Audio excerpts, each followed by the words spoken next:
Now that I've hit 20K on YouTube, I bet some of y'all are wondering what's next, especially after I took some time away. I'm not going away from YouTube. I just had a really intense summer and I have some life updates to share. The car situation is currently at a green. We're doing good. My husband and I spent the summer carpooling and saving so that he could really figure out what was wrong with his car. One of the guys on the baseball team had a mechanic friend that he recommended, and he was actually able to diagnose the issue fairly, and we ended up finding out that it was some sensors on his Honda that needed to be replaced. So after spending a lot of money repairing the alternator, replacing a battery, just doing different things and not being able to figure it out, it was just a simple matter of needing that electrical sensors replaced on the car. So we are now back to 2 cars for now. I'm really happy about that. But that really was a strain this summer, just trying to figure out what we're going to do. Are we going to have to go through this again? I do still think it's not a bad idea to get a cash car off of Craigslist or online. But the one thing that I would do differently is bring a trusted mechanic with me to examine any car that we purchase before I pay for it. Because yes, you can end up having to pay that mechanic, you know, $200 most for them to diagnose that for you. I know some people do it for $79 depending on where you go, but you knowing up front what's wrong with the car before you buy it can save you a lot of money and a lot of headache. Like if it's just some sensor issues and it's only going to be a couple $100s, you can factor that into your total budget for buying that cash car. But like if the transmission's about to go out or the engine is leaking really badly, then you kind of know like this car is gonna die soon. I don't need to get this one. I'm not against used cars at all. I think used cars allow people to have financial freedom, cash cars specifically. So I think that it was just a learning lesson for us. I'd never really gotten burned before buying a car, and at one point we were feeling like, well, maybe we just bought a lemon, but it's not a lemon, it's just an older car. And if you have an older car, it's gonna definitely come with maintenance expenses that a newer car does not. I spent the last few weeks and really months trying to figure out what I wanted to do professionally. I've been working in HR for about 3 years now, and I've been working in the communication space for the last almost 6 years. And so I had moved around, you know, twice in the last 3 years. Both, the first role was a promotion, the second role was a lateral move.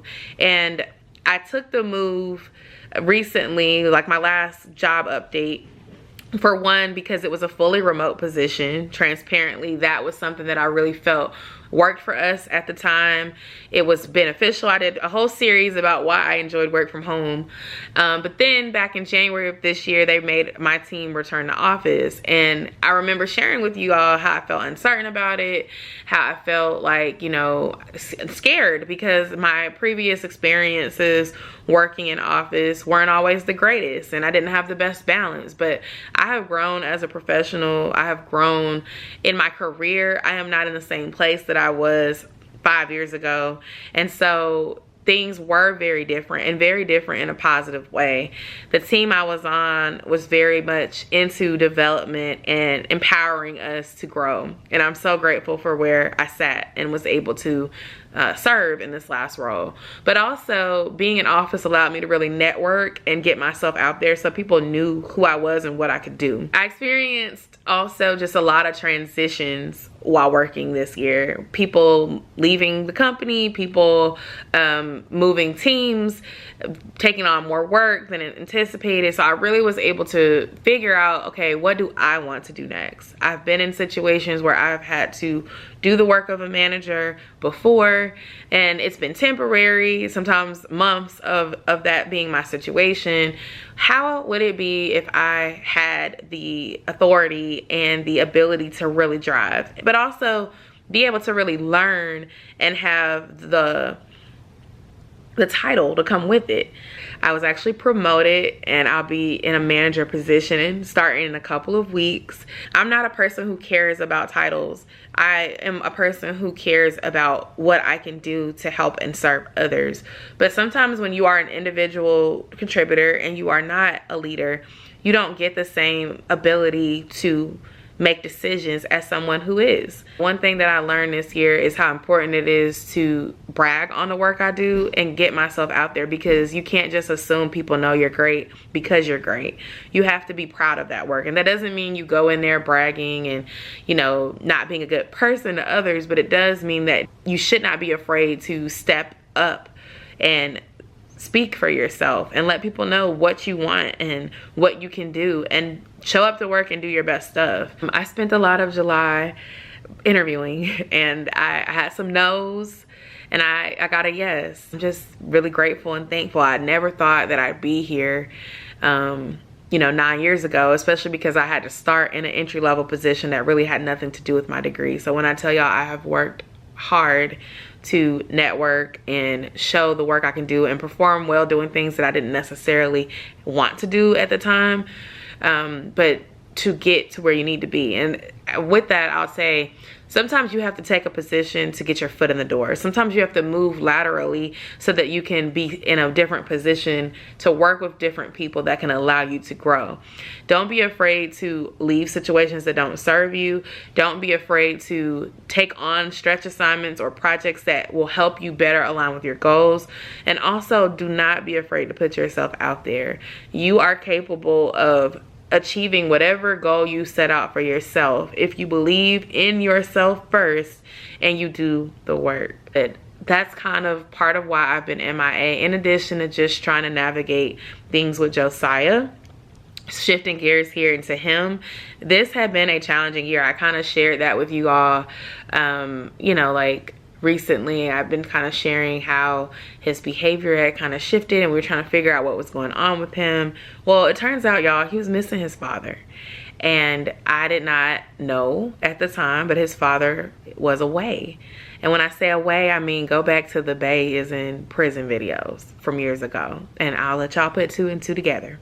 When we figured that out, we had to figure out kind of like how we could go about allowing him to talk with him, even visit. And we did experience a visit earlier this summer, and I think that that allowed him to really see what was going on, ask questions that he wanted to ask, and also understand that our dynamic, meaning my husband and I being here and his father not, is not a result of a choice from me or a choice from my husband, but more so a decision that his dad made, and a decision that has nothing to do with him not wanting to be there for Josiah. The love is still there for Josiah. It is not a result of me deciding to move forward and get married and move on.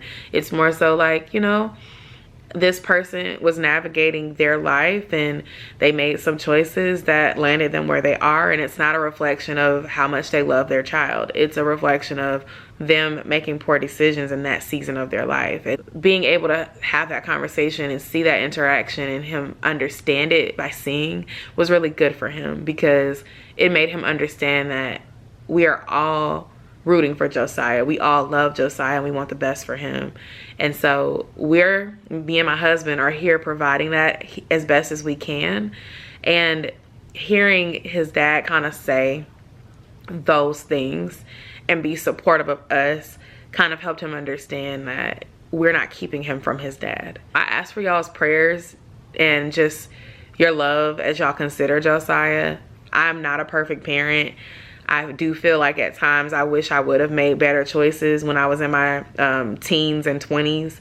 Meaning that, like, I've never done anything that would land me in those positions, but I just mean like maybe I should have walked away from situations sooner romantically. And I shared these things on my channel previously, so if you want to go back and watch the Baby Daddy series, feel free. But I say that to say, like, these things have long-term effects. I honestly never thought that I would be taking my child to visit his father in jail or prison almost 10 years later, and especially after leaving that situation when my son was still a baby and moving on and getting married. Like, I never thought about that. But that's the thing, when you have a baby with someone, that person is a part of your life in some way for the rest of your life, because y'all share that child together. And so the things that that parent does affects you and your child.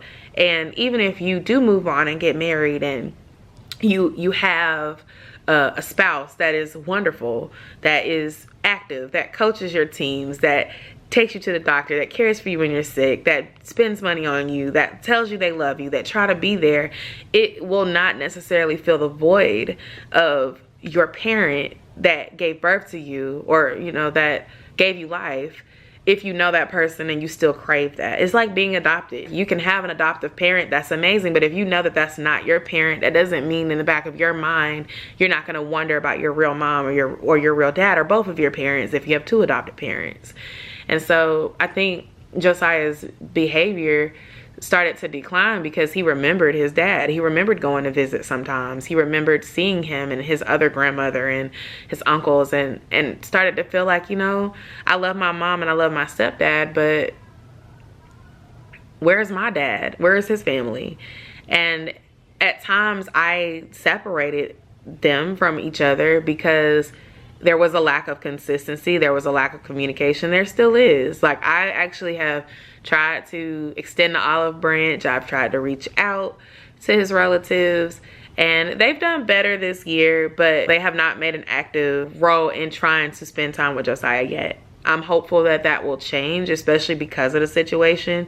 I know his dad would like that, but at the end of the day, if you're there and I'm here and we've been separate for all this time, we're all used to operating the way we have been, so it's not gonna be easy for us to come together as a happy co-parenting situation just because now we want to. And so when I say I look back, I wonder if I should have did things differently while healing. I don't know. So that's part of this update as well. Like, we were navigating some very personal things this summer, this spring, and I pulled away from vlogging trying to figure out what was best in that situation. So I just wanted to share that because it's real, and if you're watching to this point, you care enough to know, like, where has Yosha been?